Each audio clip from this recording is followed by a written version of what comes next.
আসসালামু আলাইকুম রহমতুল্লাহ। সুপ্রিয় দর্শক, চলে এলাম আমাদের ইউকে বাংলা লাইভ নিউজ ও ইউবিএল টিভির পক্ষ থেকে আয়োজিত কোরআন লার্নিং কোর্সের 19তম ক্লাসে। এই ক্লাসে আমরা পাঠ অনুশীলন শিখব। পাঠ অনুশীলন মানে 18 নং ক্লাস পর্যন্ত যা যা পড়েছিলাম সব কিছুর একটু সামারি। আমরা এখান থেকে সব কিছুর একটা একটা উদাহরণ এখান থেকে দেখে নিব।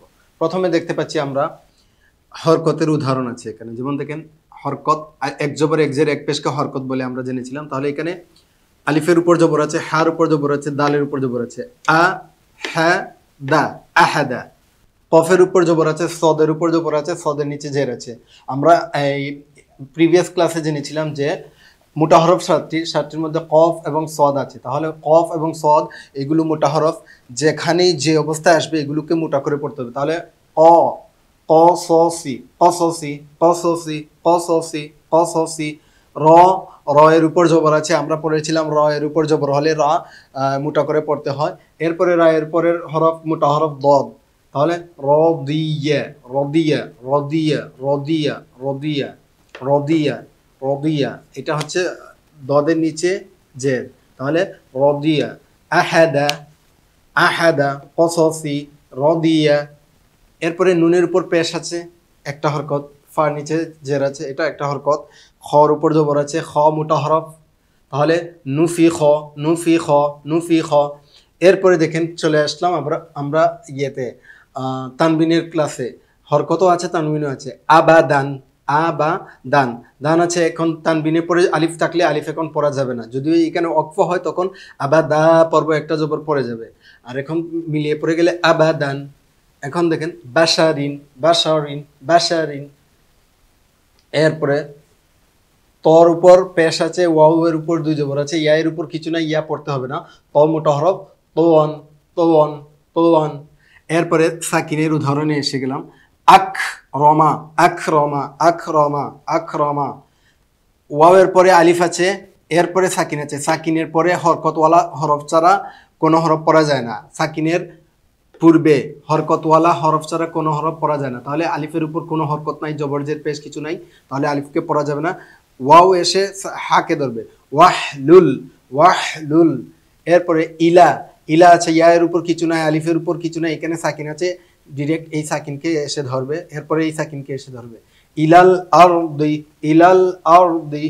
এরপরে দেখেন ওয়াও এর পরে আলিফ আছে, আলিফের উপর কিছু নাই, তাহলে ওয়াও গিয়ে লামের উপর সাকিন, লামের উপর সাকিন, সাকিনওয়ালা হরফকে ধরবে।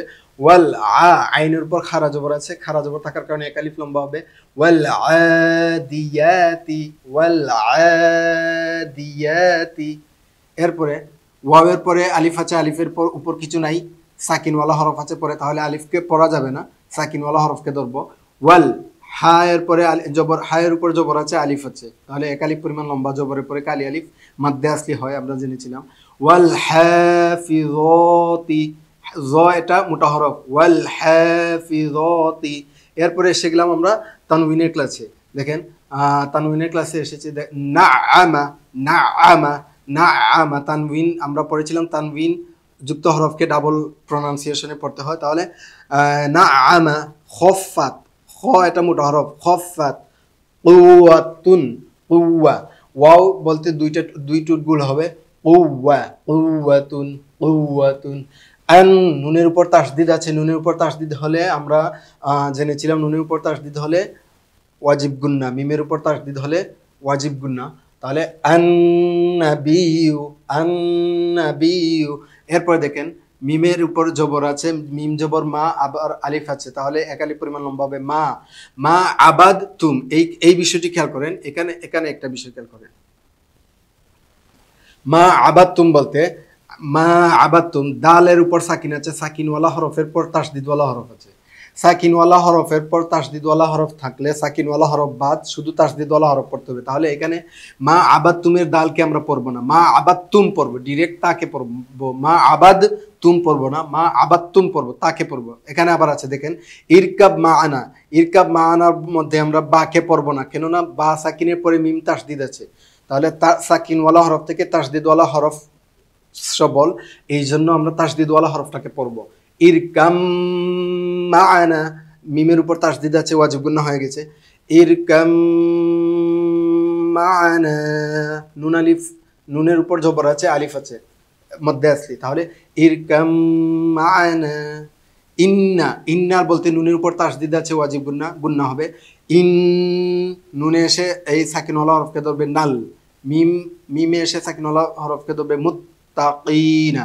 কফ এটা মোটা হরফ, ইন্নাল মুত্তাকিনা, ইন্নাল মুত্তাকিনা, ইন্নাদ্দীনা, ইন্নাদ্দীনা।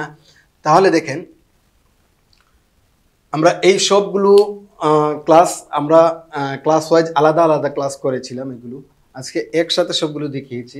প্রথমে আমরা হরকতের উদাহরণ পেয়ে গেলাম, তানউইনের উদাহরণ পেয়ে গেলাম, সাকিনের উদাহরণ পেয়ে গেলাম, মাদ্দের উদাহরণ পেলাম, তাসদিদের উদাহরণ পেলাম, আর এরপরে আমরা ওয়াজিব গুন্নাও পেয়ে গেলাম।